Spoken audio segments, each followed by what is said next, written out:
Well, hey there guys, welcome to Rock Hard Riffs. It is Flashback Friday, and in today's episode we're going to discuss a classic album.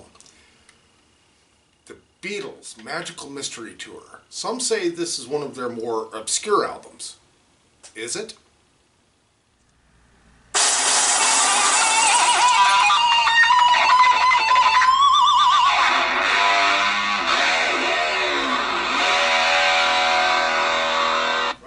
Guys, welcome to Rock Hard Riffs. This is the guitar channel for the self-taught.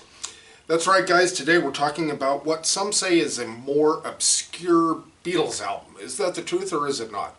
And hey, if you happen to be new to our channel, please take a look at some of our other videos or in our playlists where you can find categorized videos. And if you like what you see, please subscribe. We'd really appreciate that. Okay guys, the Beatles Magical Mystery Tour. It's also a movie. This is definitely, I don't know if not obscure, but definitely experimental and peculiar. It's kind of an odd album, and John Lennon said actually that it's one of his favorites, if not his favorite. Well, that's definitely up for discussion. So where does this rank in your Beatle albums by favorite, or least favorite? As far as I am concerned, man, it's just, they're all great. The White Album, if I had to have a favorite, it's going to be the White Album. Then all the rest are just great. That's how I'd put it. But let's talk a little bit more about the album and the movie. Now there's some really peculiar things again about Magical Mystery Tour. For one thing, Strawberry Fields Forever. What album is that off of? No, it's not Sgt. Pepper. It's off of Magical Mystery Tour. Now, it was intended for Sgt. Pepper, as a lot of us know. It was actually the first song recorded for Sgt. Pepper. But for their reasons, it did not even make it onto the album at all. It went on to Magical Mystery Tour, and from what they say, the Beatles weren't overly happy about that. Now, another thing about Magical Mystery Tour is that it is the first time a Beatles single did not go to number one, and that would be Penny Lane. It went to number 2 in Britain. That was the highest it got. And Strawberry Fields Forever hit number 2 in the UK and number 8 in the United States. And I just really was shocked by that. You'd think Strawberry Fields would be a number 1, but maybe it was just a little too far out there for the general public. You never know. So again, another strange thing about this album is that they made a movie to go along with it. And it was intended to be like a Christmas special on the BBC, which actually it was. The only problem is that this was a color movie, but they showed it on the BBC in black and white. And if you're going to make a psychedelic movie, it should probably kind of have some color. What do you think? But there really are some great scenes in this movie. One of my absolute favorites is when John is shoveling the spaghetti onto Aunt Mimi's plate.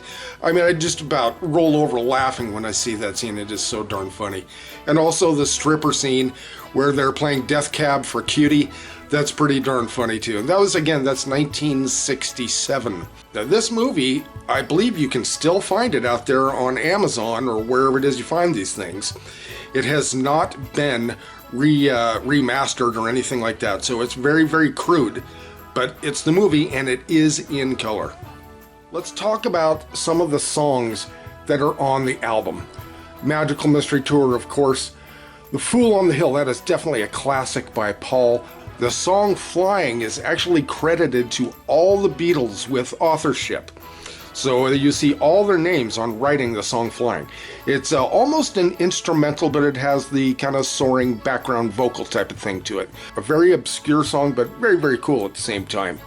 Blue Jay Way, that's George's song about Eric Clapton getting lost on his way up to, I think it was Topanga Canyon, somewhere there in LA. He got lost, couldn't find his way. Interesting stuff. Your Mother Should Know. Again, more artsy type of stuff from Paul. I happen to really love that stuff. And this is actually what helps make the Beatles so incredibly diverse. Or songs like Your Mother Should Know and Honey Pie. Stuff like that.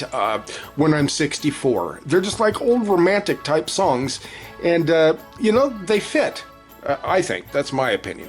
Then, of course, there's I Am the Walrus, the John classic. That is, again, another oddball song, but just about all of these songs on this album, if you think about it, you've heard them before. How about Hello Goodbye? That was another big song. Strawberry Fields, of course, Penny Lane hit number 2. Baby, You're a Rich Man. Maybe you're familiar with that one, maybe you aren't, but of course you're definitely familiar with All You Need Is Love, which was recorded for a live broadcast, the first actually global satellite broadcast ever transmitted. And of course, all the countries that were involved with this had somebody represent their country.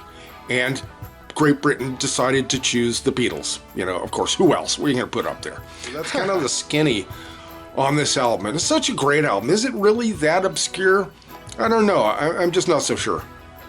Maybe some of you agree with John that this is your favorite album. I could definitely see how this would be somebody's favorite album. All of them are my favorite albums. You know, it's just one that stands out above the rest.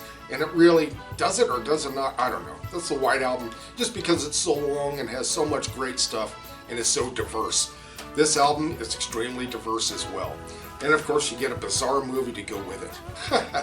Alright guys, well thanks so much for joining us for this classic album version of Flashback Friday, the Beatles Magical Mystery Tour.